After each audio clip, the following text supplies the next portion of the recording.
உலகம் எனக்கென்றும் விளங்காதது, உறவே எனக்கென்று விளங்கானது.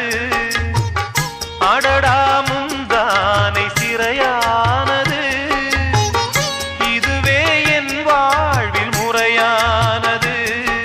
பாறை ஒன்றின் மேலே ஒரு பூவாய் முளைத்தாயே, உறவுக்கு உயிர் தந்தாயே. நானே எனக்கு நண்பன் இல்லை.